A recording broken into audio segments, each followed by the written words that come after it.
Olá, eu sou a professora Aline Barbosa, sou doutora em Administração de Empresas e nesta videoaula nós vamos falar sobre um assunto muito importante, que é sobre a estrutura financeira de uma empresa. Você já se perguntou qual é a importância do planejamento financeiro? Por que a empresa precisa se preocupar com o planejamento financeiro? Essa é uma pergunta possivelmente fácil de responder. Isso porque é muito importante que as empresas consigam ter um planejamento de quanto elas vão investir, de quanto elas vão gastar, de quanto elas vão receber, porque isso vai determinar a lucratividade dessa empresa. Quando nós estamos falando sobre o planejamento financeiro de uma organização, de uma empresa, nós temos dois elementos importantes a considerar.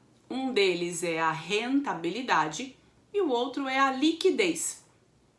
Você sabe a diferença entre rentabilidade e liquidez? Para muitas pessoas, esses termos são iguais, mas na verdade eles são bem diferentes e podem ser até opostos em determinados casos. Calma que eu vou explicar para você. Então, imagine que a liquidez é a facilidade que você tem para transformar um ativo em dinheiro, tá? A liquidez.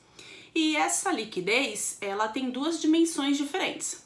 A primeira é a rapidez com que você consegue transformar esse ativo em dinheiro e a segunda é a desvalorização que esse ativo tem nessa transação. Então vamos pensar num exemplo bem simples. Poupança. Quando você coloca seu dinheiro na poupança, ele tem uma liquidez muito alta, porque você saca aquele dinheiro a hora que você quiser.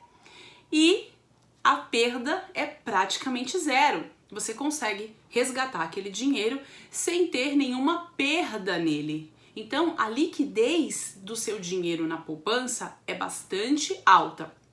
Já de um imóvel, por exemplo, a liquidez ela é média ou até baixa. Por quê? Pode ser difícil conseguir transformar aquele imóvel, que é um bem ativo, em dinheiro.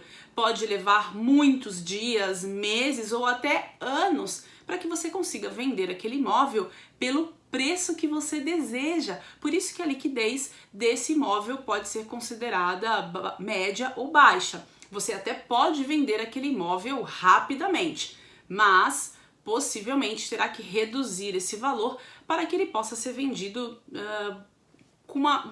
mais rápido, né? Então, se você vender ele com um tempo maior, você pode conseguir um dinheiro maior. Se você vender ele com um tempo menor, você pode conseguir um tempo menor. Então, a gente vai entender que esse imóvel tem uma liquidez média ou baixa. E a rentabilidade?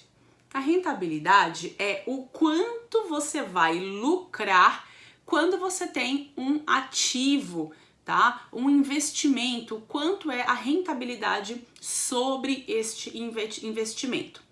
Então, não necessariamente quando você tem um ativo de alta liquidez, você vai ter um ativo de alta rentabilidade. Vamos aos mesmos exemplos? Então, por exemplo, a poupança tem uma liquidez alta. No entanto, a rentabilidade da poupança é baixa. Sabemos que para quem deseja aumentar, né, ter uma rentabilidade alta, a poupança não é um investimento adequado, tá? Porque ela não rende juros muito altos, porque também ela tem uma liquidez alta. Acaba indo um pouco na contramão, não é mesmo? Se a gente pensar no imóvel, a rentabilidade do imóvel, dependendo do local que você tem esse imóvel, é alta, né? Às vezes você compra um imóvel por X valor e ele em pouco tempo valoriza 30, 40, até 50% do valor que foi investido. Então, quando nós estamos falando de liquidez e rentabilidade, nós estamos falando de conceitos diferentes. E o que uma empresa precisa buscar é o equilíbrio, porque se ela optar por ativos de alta liquidez, muito possivelmente ela terá baixa rentabilidade. E se ela optar por rendimentos, por ativos de alta rentabilidade, ela possivelmente vai ter aí uma liquidez baixa. Então o ideal é que ela consiga equilibrar esse ativo entre liquidez e rentabilidade. Além disso, para uma boa gestão financeira, um bom planejamento financeiro, existem ferramentas que uma organização, que uma empresa vai utilizar, deve utilizar para fazer essa boa gestão.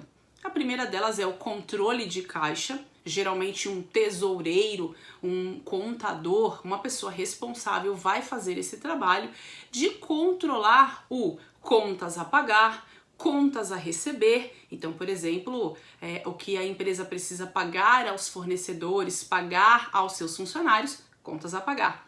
Contas a receber, por exemplo, é o que ela recebe de vendas do seu produto ou seu serviço, aquilo que ela recebe com a sua operação. Esse tesoureiro, ele também vai fazer a conciliação bancária, que é a checagem de tudo que saiu de contas a pagar e tudo que entrou de contas a receber. Olhar isso no extrato bancário, verificar se tudo isso está batendo e gerar o fluxo de caixa, que é esse processo de entendimento de tudo que sai, tudo que entra de finanças na organização, na empresa, e entende se aquela empresa está com um fluxo de caixa equilibrado, um fluxo de caixa saudável, se aquela empresa está rentável no mercado. Meus caros, é isso que eu tinha para falar com vocês nessa videoaula. Eu desejo muito sucesso na jornada de estudo de vocês e até a próxima!